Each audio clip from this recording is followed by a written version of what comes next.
He was a good man, responsible, hardworking. The kind of guy who packed his lunch, checked his credit score twice a year, and never missed a bill payment in his life. By 42, Chris had built something real. A modest savings account sitting just above $50,000. 20 years of discipline. 20 years of saying no to things so that one day he could say yes. Then he met someone online. And in 4 months, every single dollar was gone. Not stolen in the traditional sense. No one broke into his house. No one put a gun to his head. No one even raised their voice. He handed it over, willingly, joyfully, with hope in his chest and love in his eyes. And by the time he realized what had happened, she had already vanished.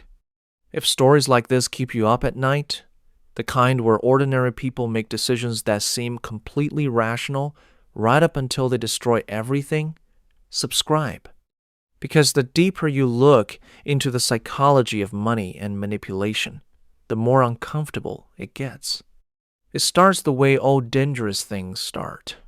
Quietly. A notification. A profile picture.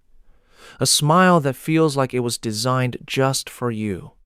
Dating apps have made the world smaller, more connected, more intimate.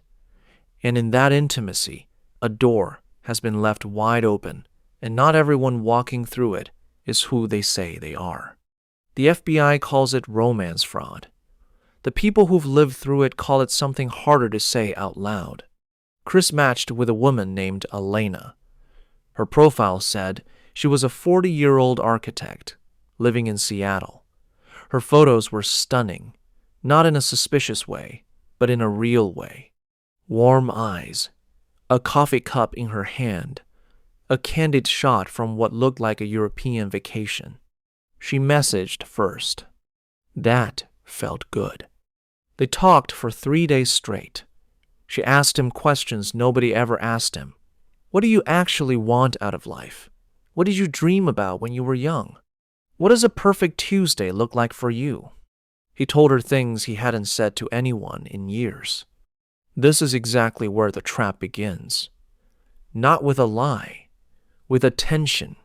Because for most people, especially people who are lonely, recently divorced, or quietly exhausted by life, genuine attention feels indistinguishable from love. By week 2, they were talking every single day. Good morning texts, late-night voice messages, inside jokes that had somehow formed out of nowhere. She told him she was working on an international contract, a building project in Hong Kong. That's why she couldn't video call properly. The time difference, the spotty connection. She tried once and the screen froze. She laughed it off. He laughed too. He didn't think anything of it. That's the thing nobody understands from the outside. These excuses don't feel like excuses when you're emotionally invested. They feel like reality. Because reality is messy. Reality has bad connections and time zones and busy schedules. A month in, Elena mentioned something almost in passing. She had discovered a cryptocurrency investment platform through a colleague. She was making incredible returns. Nothing wild, she said. She wasn't trying to sell him anything. She just mentioned it the way you'd mention a good restaurant, casually. He asked a few questions. She answered without pressure. Then she dropped it entirely. That move, bringing it up and then pulling back, is not an accident. It's a technique. It mirrors how a fisherman sets a hook. You don't yank the line immediately. You let the fish swim with it. 3 weeks later, Chris brought it up himself. She seemed almost reluctant to help him get started. That reluctance was manufactured, every second of it. She walked him through the platform. It looked legitimate. It had charts, graphs, account dashboards, live market data. he deposited $500 to test it. Within 2 weeks, his balance showed $1,200. He was ecstatic. She didn't push him to reinvest.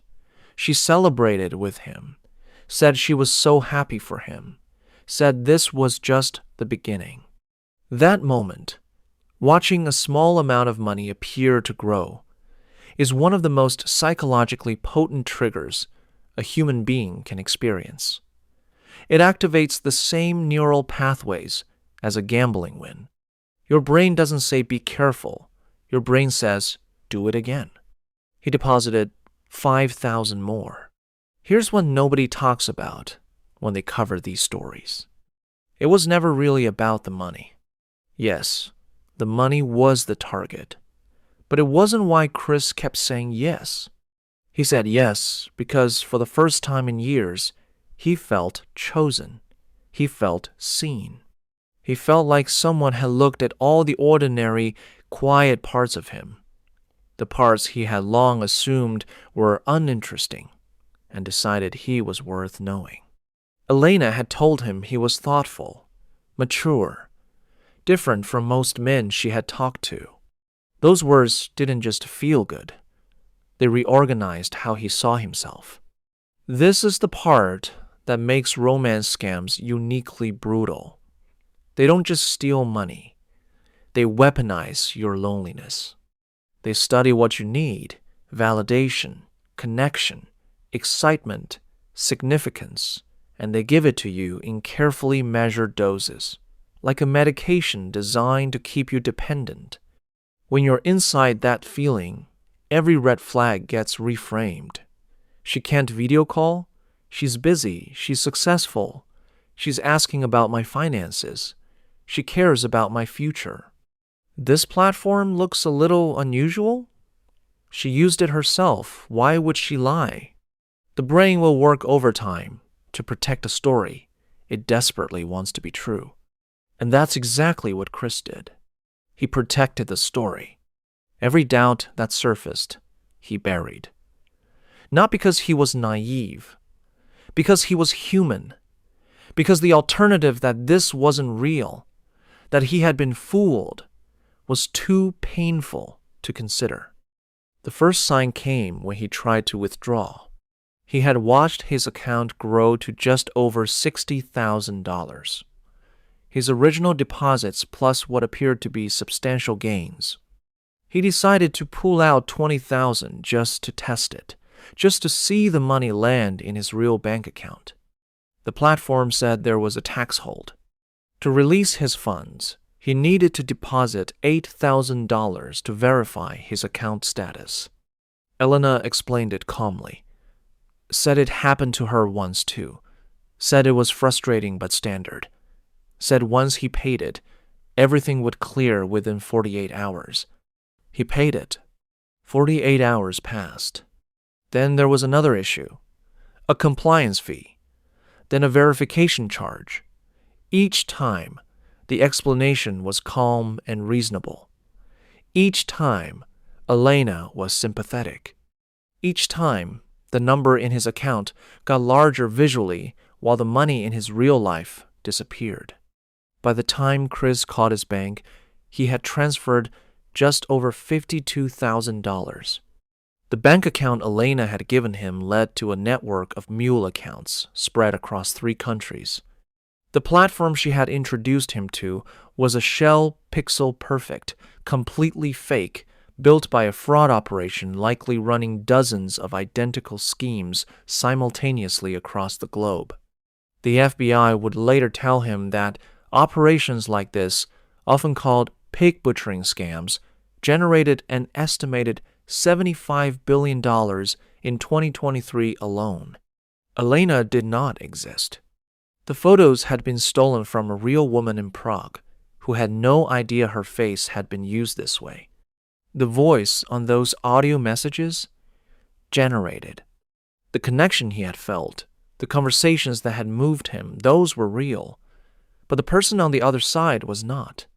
He sat in his car in a parking garage for 2 hours after getting off the phone with the fraud investigator. He didn't cry right away. He just sat there, doing math in his head. 20 years. Gone. Here's what everyone gets wrong about stories like Chris's. They assume it happens to people who aren't paying attention, to the gullible, the desperate, the uneducated. But that framing is a defense mechanism. It's a way of saying that would never be me, because acknowledging the truth is too destabilizing. The truth is that these operations are sophisticated. They hire psychologists, they train their operators on human attachment theory, they build platforms that would fool financial professionals.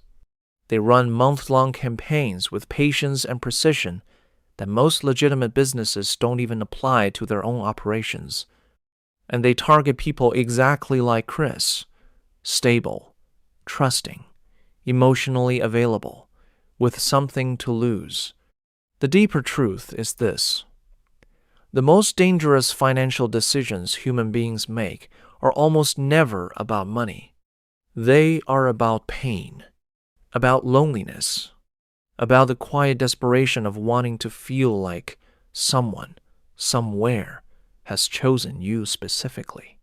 No spreadsheet protects against that. No fraud alert catches it in time.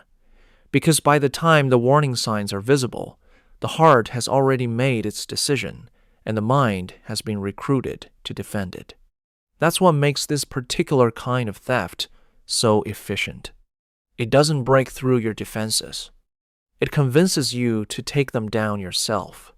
Chris rebuilt, slowly, painfully, with a kind of quiet humiliation that doesn't go away after a few therapy sessions but does, eventually, soften into something he could carry. He says something afterward that has stayed with people long after they forgot every other detail of the case. I wasn't tricked into sending money.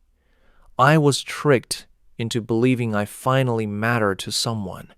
The money was just the price of that feeling. Some people lose everything chasing returns. Others lose everything chasing something money was never supposed to buy in the first place.